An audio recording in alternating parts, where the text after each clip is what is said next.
When we arrived at my mother-in-law's house, she was in the yard. Unable to contain his excitement, my son Joshua ran straight to his grandma, Kathy, shouting loudly. Grandma.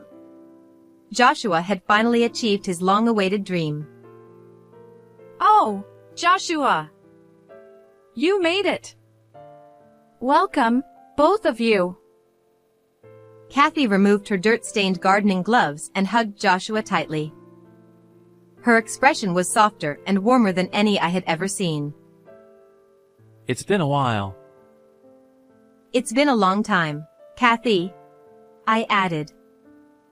It had been 7 years since we last saw each other, and I felt a little happy to be here. Although there wasn't anything in particular I wanted to talk about, conversations naturally began to flow. Grandma, what were you doing? I was cleaning up the garden. I wanted to make it look nice before you all arrived. Whether it was because of that effort or her regular maintenance, the garden was beautifully kept, with a serene atmosphere that seemed to reflect Kathy's personality. A few flowers were also planted in a small flower bed. Now that Joshua is here, let's get some tea ready.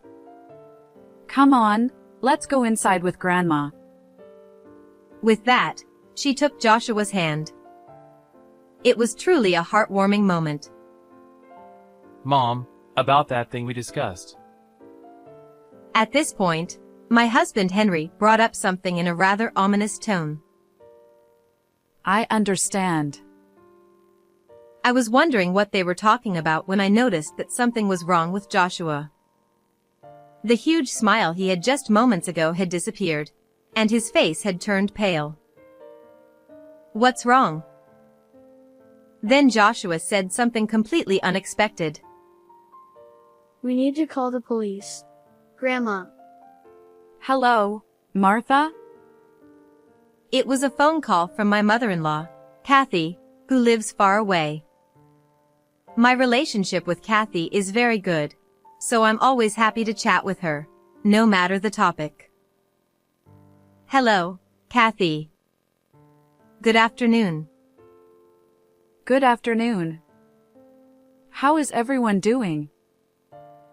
By everyone, she meant me, my husband Henry, and our son Joshua.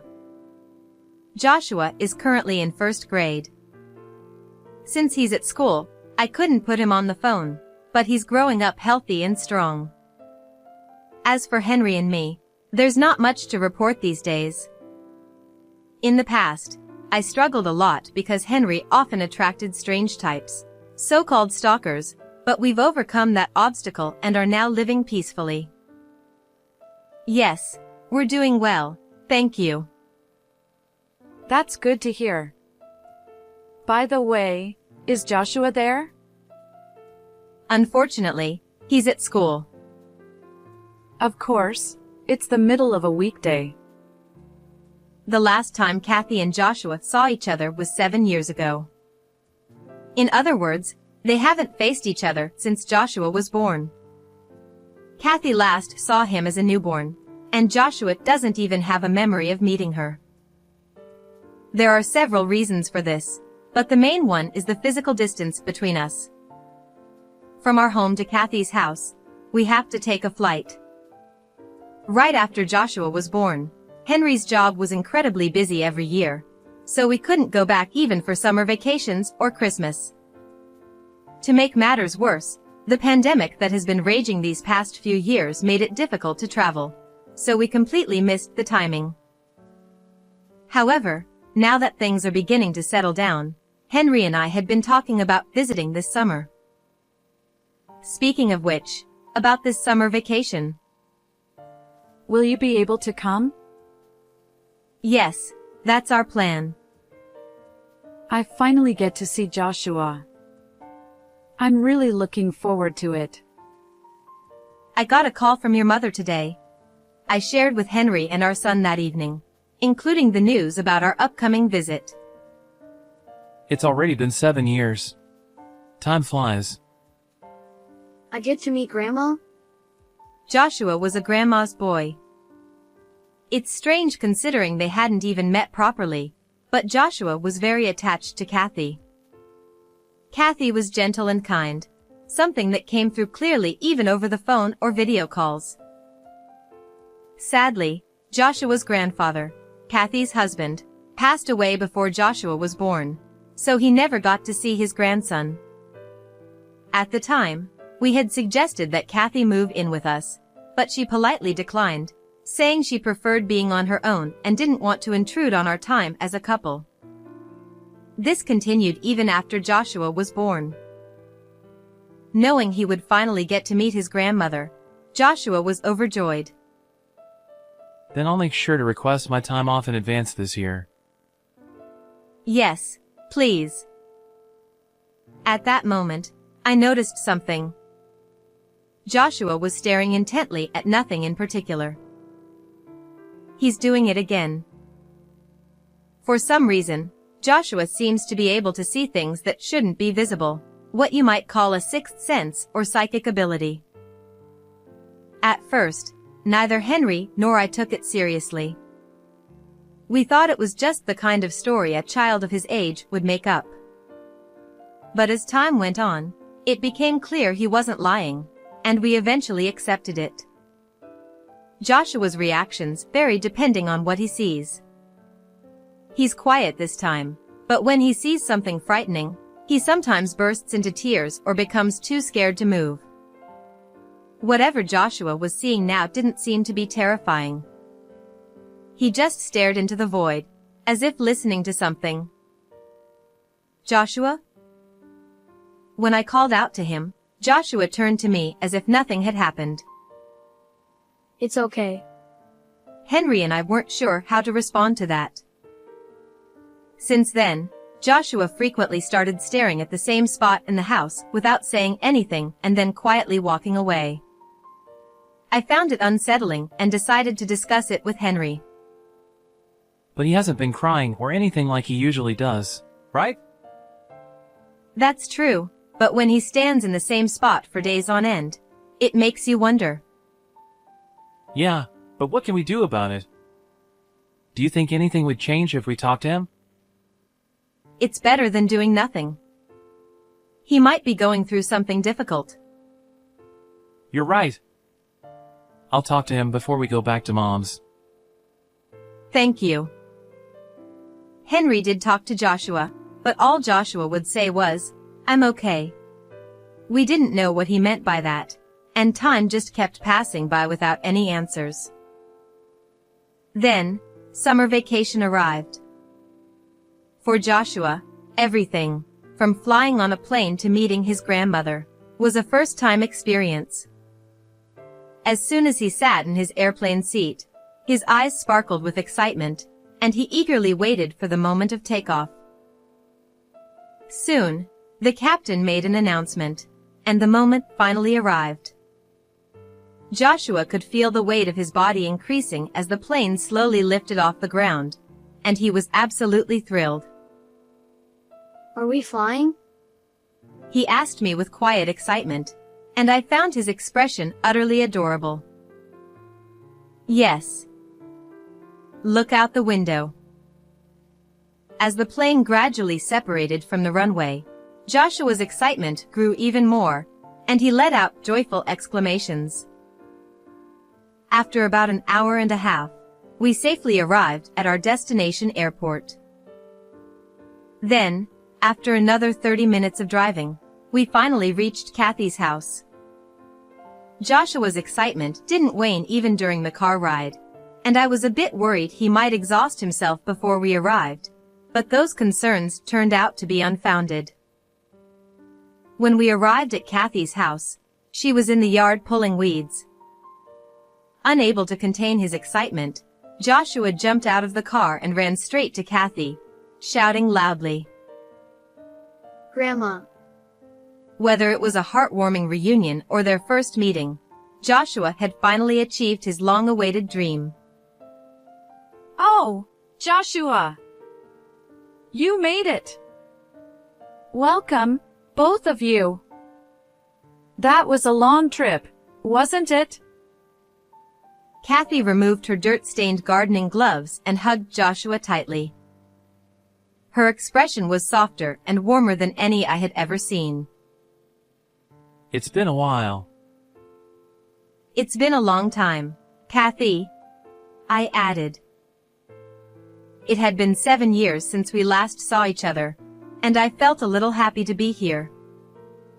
Although there wasn't anything in particular I wanted to talk about, conversations naturally began to flow. Grandma, what were you doing? I was cleaning up the garden. I wanted to make it look nice before you all arrived. Whether it was because of that effort or her regular maintenance, the garden was beautifully kept, with a serene atmosphere that seemed to reflect Kathy's personality. A few flowers were also planted in a small flower bed. Now that Joshua is here, let's get some tea ready. Come on, let's go inside with Grandma. With that, she took Joshua's hand. It was truly a heartwarming moment. Mom, about that thing we discussed. At this point, Henry brought up something in a rather ominous tone. Let's talk about it later. You've just arrived. Sensing the seriousness of the topic, Kathy firmly cut off the conversation. But I had no idea what they were talking about. What is it? What's this thing you're talking about? She just said to wait. I'll tell you, but let's hold off for now. All right. Though I felt a slight sense of exclusion, I agreed that if it was something unpleasant, now wasn't the time to bring it up, so I swallowed my words and let it go. The inside of the house hadn't changed at all in the past 7 years. From the arrangement of the furniture to the overall atmosphere, everything was just as it was, giving me the illusion that I had returned to my own childhood home. Come on, have a seat wherever you like. I'll make some tea. I'll help you. Oh, really? That would be lovely. Thank you. Even the kitchen cupboards were exactly as I remembered. I took out the instant coffee and tea bags, just as before. Henry prefers coffee, Kathy loves tea, and Joshua likes milk tea, so I prepared each in their respective cups. You remembered. Of course. After some time had passed, Henry brought up that matter again. I think it's about time. All right. This time, Kathy gave in, and the two of them left the room together and went upstairs. What could they be talking about? I wondered as I sipped my tea. Then, I noticed that something was wrong with Joshua, who was sitting next to me. The bright smile he had just a few minutes ago had vanished, and his face had turned pale. What's wrong? Joshua then said something completely unexpected. We need to call the police. Grandma is. Call the police? What is Joshua talking about? We had been having a normal conversation just a moment ago, so why would he suddenly mention the police? Unable to leave my questions unanswered, I asked Joshua for clarification. What do you mean by call the police? Grandma. She's in danger. But he wouldn't say anything more. He wouldn't answer. I had a feeling I'd experienced something like this before. As I strained my increasingly sluggish brain, I finally remembered. Joshua tends not to give detailed answers when he has seen something. If that's the case, then he might have seen something terrifying. As I pondered this, Joshua's condition worsened, and he began trembling uncontrollably in fear. His intense shivering started to make me anxious as well. Suddenly, the doorbell rang. I hesitated, unsure if I should answer it, but eventually decided to go. I didn't want to make a delivery person or someone from the neighborhood come back again. And, more than anything, I couldn't bear to stay in this tense situation. But when I opened the door, it wasn't a delivery person or someone from the neighborhood standing there. It was a woman with a murderous aura, looking like a ghost. She was holding a knife in her right hand. Fear gripped my heart so tightly that I couldn't even manage a raspy cry. Who was she? Why had she come here? What was her purpose? There must have been answers to all these questions, but my mind couldn't process them. Yet, before I completely panicked, one thought flashed in my mind. I have to protect my son. It was at that moment that a large shadow passed in front of the entrance and body slammed the woman. Instinctively, I knew that I had to move now. I turned around to rush to Joshua, only to see Kathy holding him tightly, his face pale with fear. A brief wave of relief washed over me as I turned my attention back to the entrance. There, I saw Henry struggling with the woman. What is going on? I'm sorry, Martha! I'll explain later. Mom, take Joshua somewhere safe. Without a word, Kathy swiftly left through the back door with Joshua in tow. Let go of me! Henry! My mind refused to comprehend the chaos unfolding before me, leaving me unable to make sense of what was happening. Who is she? As I voiced the question, a bad feeling crept over me. It wasn't just a feeling, but more of a realization, one that I knew couldn't be good. This woman was likely one of the many stalkers who had fixated on Henry. We had enjoyed a few years of peace, but it seems that things had been quietly escalating beneath the surface. The woman Henry had pinned down was apparently named Carol, a younger childhood friend who had harbored feelings for him since they were kids. Now, she sat quietly in a chair, her hands bound after Henry had taken the knife away from her. But unfortunately, I always saw her as like a sister. I've told her that many times. So why did she come barging in with a knife today? I directed the question at Henry, but it was Carol who answered. I knew Henry had a wife and child. They were in the way. If they were gone, Henry would come back to me. Isn't that right? As you can see, she's not thinking rationally. As for the timing, Mom mentioned that she had been practically living here, so she probably figured it out. What do you mean? Living here? Exactly what it sounds like. She would come here almost every day, taking care of Mom's needs without asking, trying to play the role of Henry's wife. I've never heard anything about this before. Well, she didn't want to worry you. That's what I wanted to discuss with Mom. Ideally, I wanted to deal with this before it could harm you or Joshua, but she made the first move. What a nightmare. Over the years, Henry had dealt with numerous stalkers and stalker-like individuals, but this was the first time things had escalated to such a direct and dangerous level.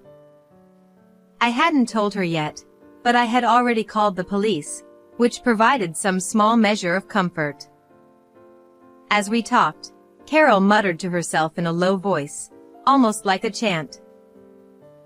What will happen to mother-in-law without me? How much have I done for Henry? How much have I done for Kathy? She can't do anything without me. Henry and this house need me. She didn't seem sane at all. The thought that she might try something even more dangerous filled me with dread. The only slight comfort in this terrifying situation was that she no longer had a weapon and, most importantly, that Joshua was no longer in the room. I couldn't thank Kathy enough for her quick thinking. After a while, Carol began to calm down a bit, and she was able to engage in normal conversation. Though she was still repeatedly apologizing, it was a noticeable improvement from the earlier madness. Why did you try to do something like this? It's a crime, you know. I'm sorry. But I wanted you to understand how much I need you. I've told you many times. Every time I turn you down, it hurts me too. I couldn't bring myself to intervene in their conversation. To be precise, I didn't want to intervene. Given the lingering fear I still felt, I didn't want to get involved. At that moment, all I could do was wait for the police to arrive. As the tension began to ease, Carol suddenly said, I'm thirsty. Henry and I exchanged glances, engaging in a silent conversation. Should we give her something to drink? Should we untie her? Was this request genuine? After silently debating these questions, Henry reluctantly placed a glass of water in front of Carol. He even untied her hands so she could drink properly. That decision turned out to be a mistake. Don't move! She grabbed my arm and pulled me toward her with a strength that didn't seem possible for a woman. In her hand was another blade. Carol had apparently hidden a box cutter in one of her pockets. Carol, stop this! This isn't a joke! I'm not joking. I'm completely serious. Everything will be fine as long as she's out of the way. I was taken hostage in a scenario straight out of a crime drama. The trembling blade was pressed against my neck. Strangely, though, I felt oddly calm. Thoughts raced through my mind, like so her thirst was just a ruse, and how can I get out of this situation? My thoughts were eerily clear, even though I didn't fully understand why. Think this through. Carol! Calm down! I told you, I am calm. She wasn't listening to Henry at all. I couldn't see her face, but I could tell from her tone that she was probably wearing a cold, detached expression. Despite the danger, I remained calm. The reason for that would soon become clear. The sound of pounding on the front door echoed through the living room. Excuse me, Miss Smith. This is the police. Is everything all right? Somewhere in the back of my mind, I must have already anticipated this outcome. After all, it was I who had called the police. Carol, no longer able to remain calm, dropped the box cutter she was holding and tried to flee. But Henry didn't miss the opportunity. He quickly grabbed her, holding her in a tight grip, and she was once again restrained. After Carol was taken away by the police, Joshua and Kathy returned a little later. Joshua, are you okay? Yeah. Grandma took me to a friend's house, so I was fine. Thank goodness. Thank you, Kathy. It's nothing. Are you all right? A lot happened, but we're safe now. I was worried. Looking at Joshua, I remembered how he had started trembling and saying we needed to call the police right after we arrived at Kathy's house. Could it be that Joshua had somehow foreseen this incident? By the way, Joshua, when we first got here, you said we needed to call the police. What did you mean by that? Joshua looked a bit confused, but then slowly began to explain. I saw something bad. Something dark and scary. I thought Grandma's house was in danger, so I said we should call the police. So, it was just as I suspected. Then he said something that made my ears ring in disbelief. Grandpa told me, too. Grandpa. Of course, Joshua knew about his grandfather, but he had never met him. So what did he mean by he told me? Both Henry and I couldn't hide our confusion, but Kathy, who seemed to have understood something, nodded knowingly. Joshua, can you see things too? Yeah. Can't everyone else see them? No, Grandma, Dad, and Mom can't see them. Joshua, you're special. What do you mean by that? My husband could see things too. You know, spirits. He used to talk about it all the time. It seems that Joshua's grandfather had a sixth sense, and it was passed down to Joshua through what appears to be a form of genetic inheritance. There are different kinds of psychic abilities, but my husband often talked about the future. Things that were going to happen. The thing that surprised me the most was when he talked about Joshua. She paused before continuing. Kathy.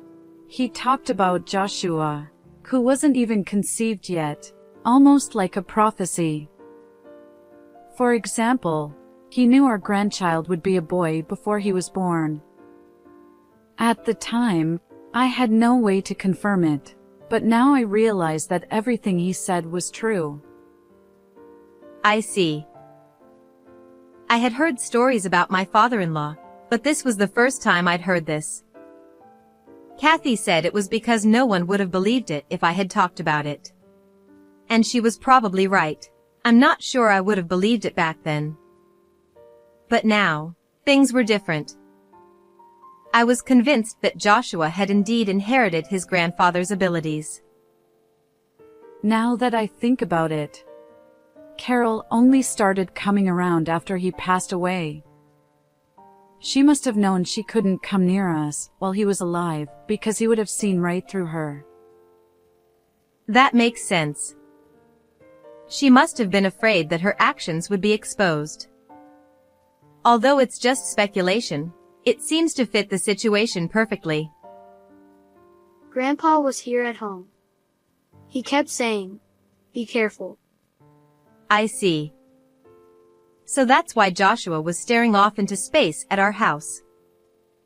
That's why he kept saying, "I'm okay." I was deeply impressed by the unique abilities of my son and father-in-law. But more than anything, I was incredibly relieved that we had come through this ordeal unscathed. All right, let's sit down and have that tea again. Joshua, would you like to help this time? Yeah, sure. Just a short while ago, there had been a terrible confrontation in the living room. But now, a peaceful atmosphere had returned. I wasn't quite ready to fully adjust to the change, but I did feel safe. The tea probably helped with that. Mom, I've been thinking. What is it? Henry brought up something suddenly. I felt a sense of déjà vu and unconsciously braced myself. Would you reconsider and come live with us? My wariness turned out to be unnecessary. There was no need to be on guard with this topic. Given what had just happened, I understood Henry's concern, and I was actually in favor of the idea myself. So, I decided to offer a little support. It would give us all peace of mind. For you and for us, Kathy. There was always the possibility that Carol could fall back into madness and attack again. We didn't know how long the law would keep her restrained, but having Kathy live with us would be a sure way to keep her safe. I was speaking for myself, but I also knew that Joshua would be thrilled to live with his beloved grandmother. Joshua would be really happy too. In a way, that was the final nudge. Well, I don't want to cause any more worry, so if everyone is okay with it, I'll accept your offer. It looks like Carol's case is going to be handled as a criminal matter. Really? He told me that as soon as he came home. I wasn't indifferent, but I didn't have much more to say about it. As long as we never had to face her again, that was enough for me. Some time had passed since that incident. Dad, welcome home. Welcome back. I'm home. We're living a very peaceful and happy life now. My relationship with my mother-in-law, Kathy, which was already good, has become even stronger, and now we've found shared hobbies that we enjoy doing together. However, I can't compete with my son. Whenever Joshua is home, Kathy is completely devoted to him, always taking care of him. At first, I worried about whether we were imposing on her, but after seeing how the two of them interact, that worry faded away. Joshua is always smiling when he's with Kathy, and just watching them together brings a smile to my face as well. Seeing the bond between grandmother and grandson, Henry and I felt deep relief, knowing that our decision was the right one. It was a wonderful choice that brought happiness to all four of us. I'm confident that our family will continue to live happily, supporting each other along the way. How did you like this story? Don't forget to subscribe to the channel. See you in the next video.